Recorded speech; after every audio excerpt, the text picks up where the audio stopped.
The rattle of a flight attendant's service cart sparks a nostalgic joy in me.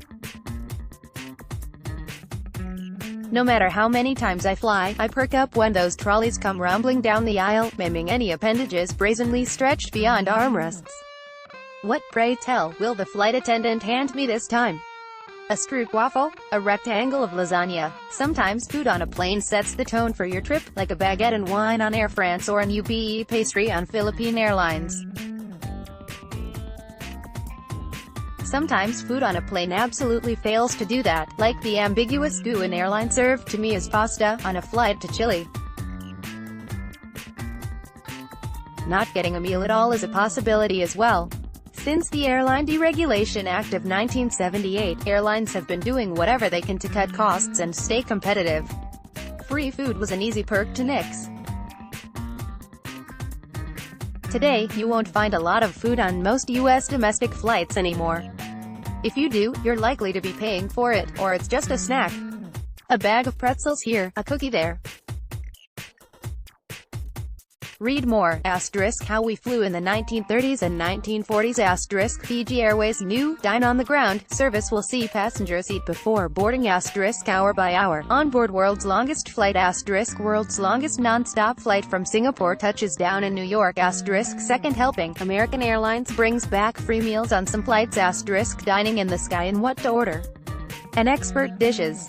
To better understand the state of airplane food today, you have to look at where it started, and where it may be headed. Jim Sugar, Corbus via Getty Image. A lobster dinner on the Concorde. While many flyers complain about paying for food on planes, it's actually the way things were from the very beginning. Passengers on Handley Page Transport's repurposed World War I bombers from London to Paris in 1919 experienced the first in-flight meal, and it wasn't free. It was a prepackaged lunchbox that cost roughly 3 shillings, or 15 New Zealand dollars, a steep price at the time, according to Matthew Burchett, senior curator of the Museum of Flight in Seattle, U.S. Right after World War I, air travel really started, no pun intended, to take off, Burchett says. As aircraft got more and more sophisticated, it was easier for airlines to begin to think about actually serving their clientele food. Planes grew in size, and their food and beverage amenities followed suit. According to Burchett, cold food was the norm until 1936, when United Airlines became the first company to install a kitchen on board. Guests were given the option between fried chicken and scrambled eggs. The move inspired other airlines to do the same. Galleys became more advanced, complete with electric ovens in the beginning of the jet age. It wasn't until the golden age of air travel, which is the 50s and early 60s, that in-flight food service really just went nuts, he says. Pan American World Airways, or Pan Am, was a leader in swanky in-flight food service. The meal on a July 20, 1939, flight started with a tropical fruit cocktail, followed by cream of tomato soup, a half-broiled chicken with wine sauce, wax beans and Delmonico potatoes. For dessert, passengers had Boston cream pie and Blue Mountain coffee. Menus boasted playful illustrations and lengthy wine and spirits lists. A traveler in economy in the 1960s could expect to enjoy a selection of French wines with their meal of cream of tomato soup, veal with pilaf, salad and dessert. In the 70s, flying Pan Am from Fairbanks, Alaska, to Tokyo meant starting with cocktails like a Manhattan or whiskey sour, followed by hors d'oeuvres, teriyaki steak or chicken, rice and dessert. Smokers could choose from a selection of cigarettes. Then there was the Concorde. Introduced in 1969, the supersonic airliner powered by turbojet could transport passengers from Western Europe to the east coast of the United States in 3.5 hours. About 30 times more expensive than the standard transatlantic flight, a ride on the Concorde was pure luxury. Nothing was higher and schmancier, for lack of a better word, than the Concorde, Burchett says. Without screens on seatbacks or personal gadgets to keep travelers happy on long-haul flights, in-flight meals in the days of yore served as entertainment. Meals were multi-course. Flight attendants wielded large knives to carve hams and steaks tray-side. Eating and drinking was as much about the experience as it was about feeding passengers. Tablecloths, silverware. I'm old enough that I can remember actual knife and fork. And of course, the booze flowed freely, Burchett says. Authenticated news, Getty Images. The first-class compartment of a commercial passenger plane in the 1950s. But the glory days of free-flowing champagne and canopies proved to be unsustainable. The in-flight experience took a turn with deregulation. Deregulation was the game-changer, because you had all these low-cost carriers come in and start to compete against the higher-class carriers, Oakley says. Airlines started cutting back. They would still feed you on long-distance flights, transcontinental or international flights, but domestic passengers started getting next to nothing. Commercial aviation became mass transportation, allowing billions of people to travel around the world at a lower cost than ever. The style of in-flight dining had to change, too. Back in the old days it was about the service. Now, people want speed, says Enda Kavanagh, product manager for in-flight customer experience at Aer Lingus. While the Irish carrier had to speed up its service, it still offers complimentary meals in coach. This isn't the norm in a post-deregulation world. Airlines began to unbundle their services as a way to earn more revenue while keeping ticket prices competitive. Passenger services that were once complimentary, like checking a bag or getting lunch, now come at a fee. Oakley says unbundling services has led to airlines grossing some $35 billion United States dollars annually. Slapping a fee on every possible amenity became the norm for economy flyers. We came to expect the $10 cheese in her box, just like we expected the $8 water bottle at the airport.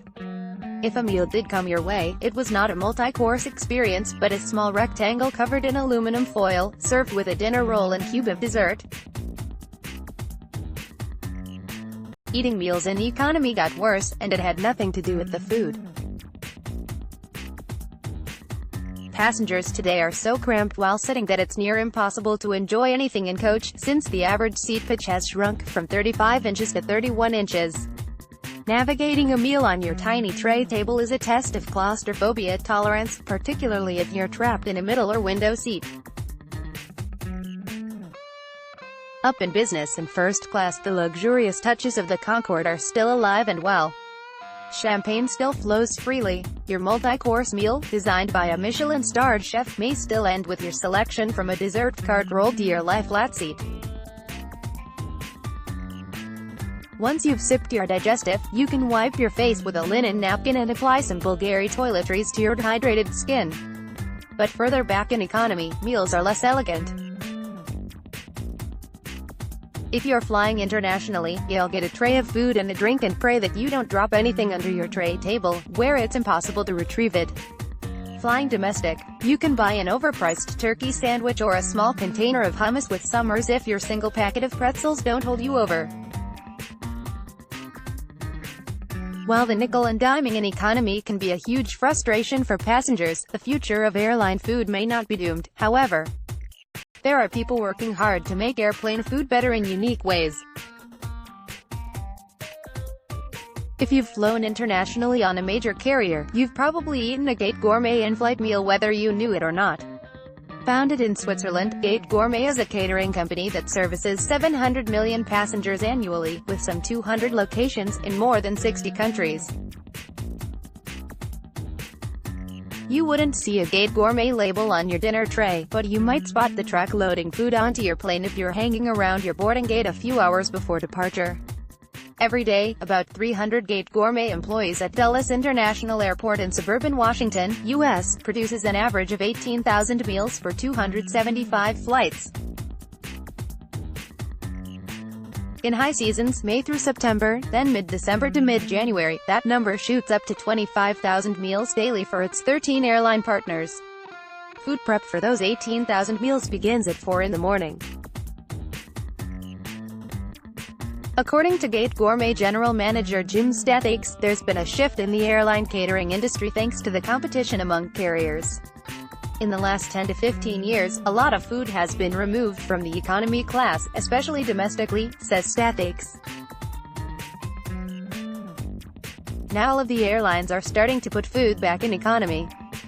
All of the airlines are competitive in nature and are always looking to enhance meals. That's being done on a scientific level. It had to be. Cooking for people is vastly different when they're going to be eating that meal on an airplane. The lower pressure of an airline cabin wreaks havoc on your senses. Lufthansa, Germany's largest airline, learned this in 2010 after it commissioned a study from the Fraunhofer Institute for Building Physics to look at the science of in-flight dining, hoping to figure out how to make its food more appealing. For fresh herbs, you need more than double the ingredients to reach the same flavor profile than on ground level, says Lufthansa catering executive Ernst Derenthal. Dry herbs don't work very well. They turn into a hay flavor up there. Taste tests were conducted in a grounded plane inside of a tent with pressure made to imitate 10,000 feet. Recipes were adjusted accordingly. They learned that certain ingredients translate easily from the ground to the air. Warm spices like cinnamon, cardamom, and chili showed no difference on the ground and in the air. Umami-rich ingredients like soy sauce fared well, too. They changed their menus accordingly.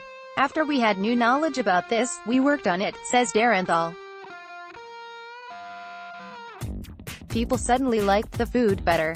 It's not perfect today, but we got closer than we were back then. Flight Centra. There are people working hard to make airplane food better in unique ways. Cooking innovations won't be the only changes in the future of airplane food. The real change is happening before ingredients get to the catering kitchen.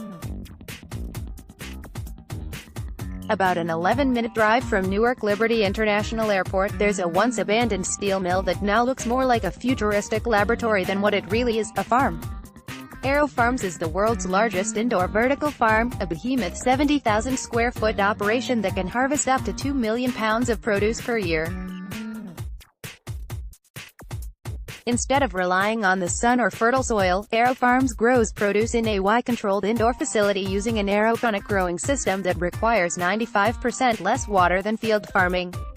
Besides being more environmentally sustainable, the system speeds up harvest cycles and yields more safe and consistent crops. Singapore Airlines launched a new farm-to-plane initiative using Aero Farms produce into its business class offerings on the SQ21 Newark to Singapore route. The next step will be on JFK to Singapore flights, followed by putting the produce in all cabin classes. Aero Farms ingredients can be grown just in time for a flight versus in a far-flung place, picked to be shipped and then finally prepared for flying. Singapore Airlines is far from the only airline working on upping the ante on its plane foods starting at farm level.